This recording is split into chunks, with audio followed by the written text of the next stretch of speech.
हरे कृष्णा। हिंदू धर्म में एकादशी तिथि का खास महत्व होता है। सभी एकादशी व्रतों में जया एकादशी सबसे महत्वपूर्ण मानी गई है। जया एकादशी का ये व्रत बहुत ही पुण्यदायी होता है। इस एकादशी को सभी पापों को हरने वाली, उत्तम और पुण्यदायी माना गया है। इस दिन भगवान श्री विष्णु की पूजा अर्चना की जाती है। पौराणिक मान्यताओं के अनुसार जया एकादशी का व्रत करने से बुरे कर्मों के कष्ट दूर हो जाते हैं और जया एकादशी व्रत की कथा सुनने मात्र से व्यक्ति के सभी दुख दर्द दूर होने के साथ ही अंत में मोक्ष की भी प्राप्ति होती है। तो आज की इस वीडियो में आप रसपान करेंगे जया एकादशी व्रत की संपूर्ण कथा का, क्योंकि एकादशी का व्रत पापों के नाश के लिए रखा जाता है, पितरों के उद्धार के लिए रखा जाता है। ऐसे में आज के इस वीडियो में आप सबसे पहले सुनेंगे पाप नाशक स्तोत्र का हिंदी अनुवाद और फिर सुनेंगे एकादशी की व्रत कथा।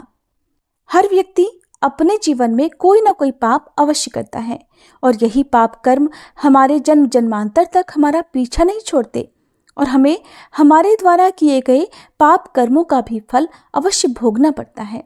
इसलिए एकादशी तिथि के दिन भगवान विष्णु की पूजा करके सच्चे मन से अपने द्वारा की गई गलतियों या पापों के प्रायश्चित के लिए क्षमा याचना अवश्य करनी चाहिए और इस स्तोत्र को सच्चे मन से पढ़ना अथवा सुनना चाहिए।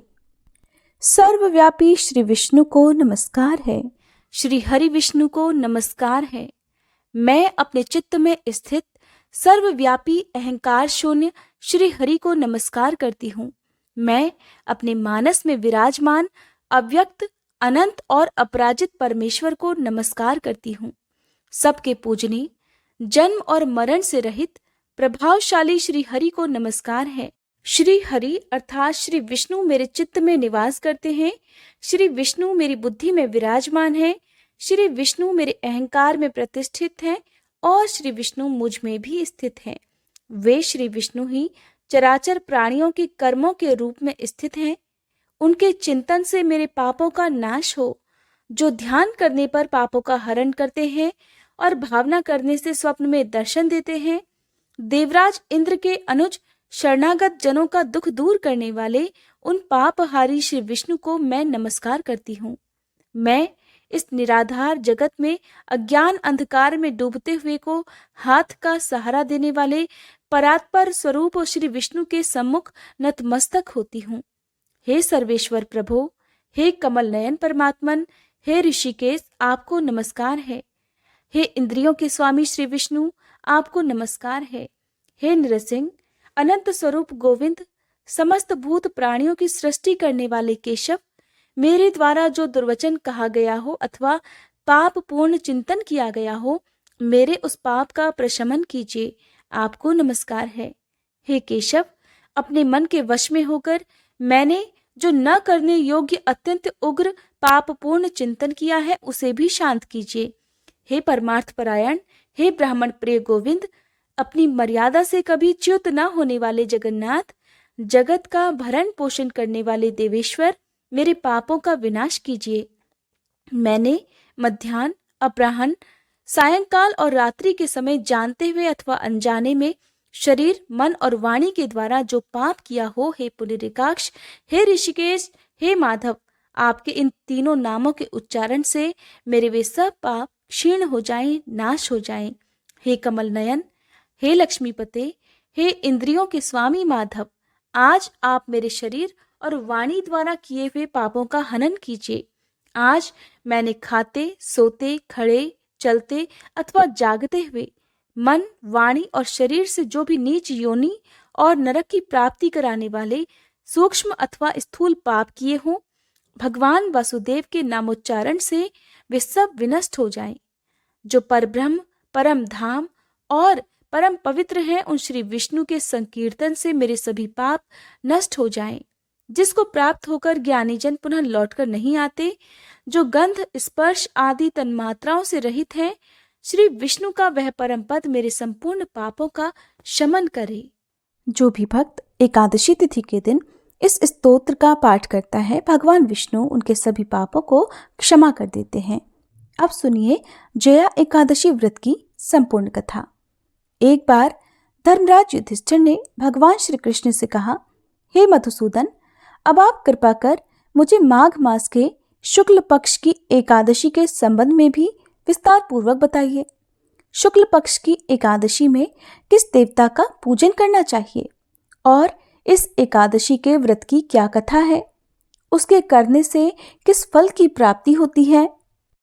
तब भगवान श्री कृष्ण ने कहा, हे धर्मराज युधिष्ठिर, माघ माह के शुक्ल पक्ष की एकादशी को जया एकादशी कहते हैं।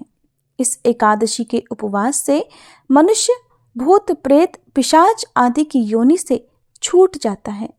अतः इस एकादशी के उपवास को विधि अनुसार करना चाहिए। अब मैं तुमसे जया एकादशी के व्रत की कथा कहता हूँ, ध्यान पूर्वक श्रवण करो। एक समय देवताओं के राजा इंद्र नंदन वन में भ्रमण कर रहे थे। चारों तरफ किसी उत्सव का सा माहौल था। गंधर्व गान कर रहे थे और गंधर्व कन्याएं नृत्य कर रही थीं। वहीं पुष्पवती नामक गंधर्व कन्या ने माल्यवान नामक गंधर्व को देखा और उस पर आसक्त होकर अपने हाव भाव से उसे रिझाने का प्रयास करने लगी। माल्यवान भी उस गंधर्व कन्या पर मोहित होकर अपने गायन का सुरताल भूल गया। इससे संगीत की लय टूट गई और संगीत का सारा आनंद बिगड़ गया। सभा में उपस्थित देवगणों को ये बहुत बुरा लगा। ये देखकर देवेंद्र भी रुष्ट हो गए। संगीत एक पवित्र साधना है और इस साधना को भ्रष्ट करना महापाप है। इसलिए क्रोधवश इंद्र ने पुष्पवती और माल्यवान को शाप दे डाला कि संगीत की साधना को अपवित्र करने वाले माल्यवान और पुष्पवती, तुमने देवी सरस्वती का घोर अपमान किया है, इसलिए तुम्हें अब मृत्युलोक में जाना होगा। गुरुजनों की सभा में असंयम और लज्जाजनक प्रदर्शन करके तुमने गुरुजनों का भी अपमान किया है, इसलिए इंद्रलोक में तुम्हारा रहना अब संभव नहीं है।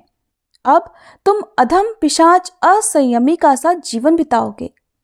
देवेंद्र का शाप सुनकर वे बड़े दुखी हुए और फिर हिमालय पर्वत पर पिशाच योनि में दुख पूर्वक अपना जीवन बिताने लगे। उन्हें गंध, रस, स्पर्श आदि का बिल्कुल भी बोध नहीं होता था।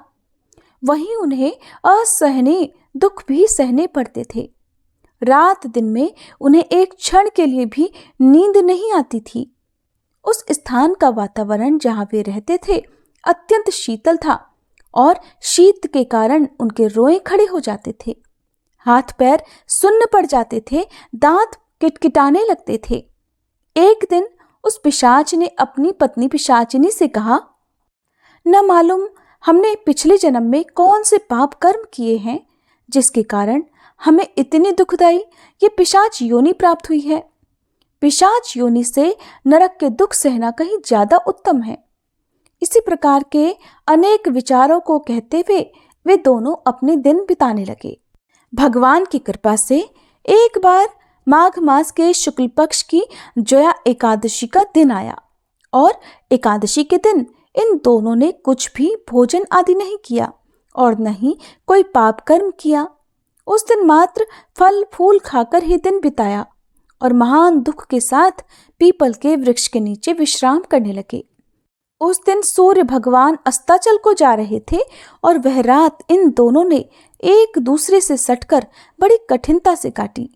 दूसरे दिन प्रातःकाल होते ही प्रभु की कृपा से इनकी पिशाच योनि से मुक्ति हो गई और पुनः अपनी अत्यंत सुंदर अप्सरा और गंधर्व की देह धारण करके तथा सुंदर वस्त्रों और आभूषणों से सुसज्जित होकर वे दोनों स्वर्गलोक को चले गए।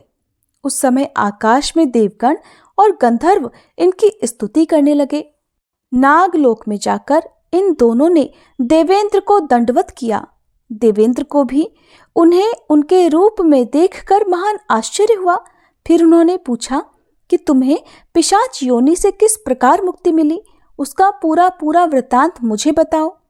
देवेंद्र की बात सुनकर माल्यवान ने कहा, हे देवताओं के राजा इंद्र, श्री हरि की कृपा तथा जया एकादशी के व्रत के पुण्य से हमें पिशाच योनि से मुक्ति मिली है। तब देवेंद्र ने कहा, हे माल्यवान, एकादशी व्रत करने से तथा भगवान श्री हरि की कृपा से तुम लोग पिशाच योनि को छोड़कर पवित्र हो गए हो, इसलिए हम लोगों के लिए भी वंदनीय हो गए हो, क्योंकि श्री शिव तथा विष्णु भक्त हम देवताओं के वंदना करने योग्य हैं, इसलिए आप दोनों धन्य हैं। अब आप प्रसन्नता पूर्वक देवलोक में निवास कर सकते हैं। इस प्रकार कथा सुनाकर भगवान श्री कृष्ण कहने लगे, हे धर्मराज, इस जया एकादशी के उपवास से कुयोनि से बड़ी आसानी से मुक्ति मिल जाती है। जो मनुष्य इस एकादशी का व्रत कर लेता है उसने मानो सभी तप, यज्ञ और दान कर लिए हैं। जो मनुष्य श्रद्धा पूर्वक जया एकादशी का व्रत रखते हैं वे अवश्य ही सहस्त्र वर्ष तक स्वर्ग में वास करते हैं। कथा का सार ये है कि संगीत देवी सरस्वती का एक अलौकिक वरदान है। ये एक साधना है, एक विद्या है और इसमें पवित्रता बनाए रखना अत्यंत आवश्यक है। फिर जिस सभा में अपने से बड़े गुरुजन आदि उपस्थित हो वहां प्राणी को संयम और मर्यादा को बनाए रखना चाहिए ताकि गुरुजनों का अपमान न हो, उनका सम्मान बना रहे, क्योंकि गुरुजनों का अपमान करने वाला मनुष्य घोर नरक का भागी होता है। एकादशी का व्रत रखने वाले भक्तों को सुबह जल्दी उठकर स्नान आदि से निवृत्त हो जाना चाहिए। फिर घर के मंदिर में दीप जलाकर भगवान विष्णु का गंगा जल से अभिषेक करना चाहिए। भगवान विष्णु को पुष्प और तुलसी दल अर्पित करने चाहिए। अगर संभव हो तो इस दिन व्रत भी रखना चाहिए। व्रत की कथा पढ़ने और सुनने के बाद आरती करनी चाहिए और भगवान को भोग लगाना चाहिए। इस बात का विशेष ध्यान रखें कि भगवान को आज के दिन सिर्फ सात्विक चीजों का भोग लगाया जाता है। भगवान विष्णु के भोग में तुलसी को जरूर शामिल करें। ऐसा माना जाता है कि बिना तुलसी के भगवान विष्णु अपना भोग ग्रहण नहीं करते हैं। इस पवित्र दिन भगवान विष्णु के साथ ही माता लक्ष्मी जी का भी पूजन अवश्य करना चाहिए और इस दिन भगवान का अधिक से अधिक ध्यान करना चाहिए। भगवान की पूजा करने के बाद अगले दिन द्वादशी तिथि को एक बार फिर से पूजन कर अपने व्रत का पारणा करना चाहिए। पारण करने से पहले भगवान को फलों का, मिठाइयों का या पंचामृत का भोग लगाना चाहिए। साथ में तुलसी पत्र रखकर और जल भी अर्पित करना चाहिए।